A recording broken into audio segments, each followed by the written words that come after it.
ሰላም አድማጮቻችን፣ እንግዲህ አጫጭር መረጃዎችን ይዘን ቀርበናል። በጥሞና ተከታተሉን። ቀዳሚ ወደ ሆነው መረጃ ስናልፍ በምዕራብ ጎንደር ዞን ከገንዳዋ እና መተማ ከተማ መካከል በምትገኘው ኮኬት ከተማ ላይ ለገጠር መንገድ ማሰሪያ በሚል ከአንድ መኪና 12,000 ብር ክፈሉ እየተባለ ነው የሚል መረጃ ደርሶናል። ይህም የሚደረገው በመንገድ ትራንስፖርት ባለሙያዎች እንደሆነ መረጃው ደርሶናል ማለት ነው። እንግዲህ ይሄ የሚደረገው የተሽከርካሪ የመኪናዎች ታርጋ ተፈቶ የትም እንዳይንቀሳቀስ እስረኛ ሆነን እንድንቀመጥ ተፈርዶብን አሁን ላይ በርካታ ተሽከርካሪዎች እንድናቆም ተገደናል የሚል መረጃ ደርሶናል።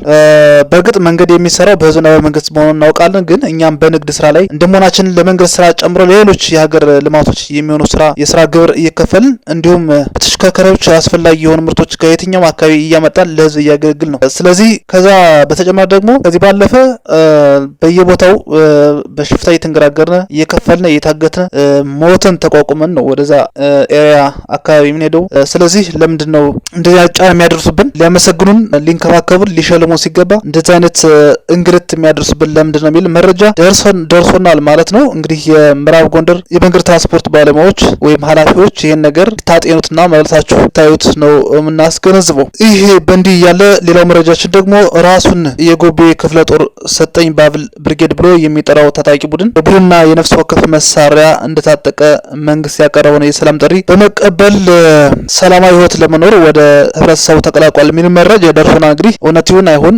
እስካሁን ያገኘነው መረጃ የለም። ለምሳሌ በማዕከላዊ ጎንደር ዞን ማዕከላዊ አርማጭሆ ወረዳ በተለያዩ ቀበሌዎች ታጥቆ ሲንቀሳቀስ የነበረ በጌታለ የማታው የሚመራው ሰጠኝ ባብል ብርጌድ 9 የቡድን አባሉን ይዞ 1 ዲሽቃ 1 40 ጎራሽና 5 ክላሽ መሳሪያ እስከ ሙሉ ትጥቁ እንደታጠቀ ለመንግስት እጅ ሰጥቷል የሚል መረጃ እንግዲህ አግኝተናል። ሌላ መረጃ እንግዲህ አማራ ባንክ ከታክስ በፊት 654.8 ሚሊዮን ብር አተረፈ የሚል መረጃ በመንግስት ሚዲያዎች እየተራገበ ነው።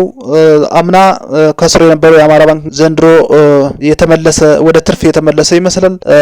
የባንኩ አራተኛ ጠቅላላ መደበኛ ጉባኤ እየተካሄደ በሚገኝበት ሰዓት ነው ይሄ የሆነው። የባንኩ ዋና ስራ አስፈጻሚ ዮሐንስ አያሌው ወይም ዶክተር ዮሐንስ አያሌው በዚህ ወቅት ባንኩ በበጀት ዓመቱ ከታክስ በፊት 654.8 ሚሊዮን ብር ትርፍ ማስመዝገቡና ይህም ከባለፈው ዓመት ተመሳሳይ ወቅት ጋር ሲነጻጸር የ85 በመቶ እድገት እንዳለው ተናግረዋል ማለት ነው። በተጨማሪም የባንኩ አጠቃላይ ሀብት 43.4 ቢሊዮን ብር መድረሱና ካለፈው ዓመት ጋር ሲነጻጸርም የ23.2 በመቶ ዓመታዊ እድገት እንዳሳየ ገልጸዋል ማለት ነው።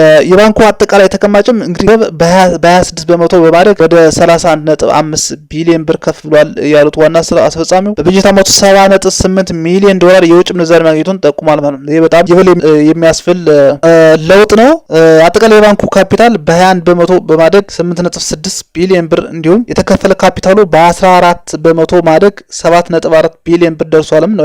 ይሄ በጣም አመርቂ ውጤት ነው ማለት ነው።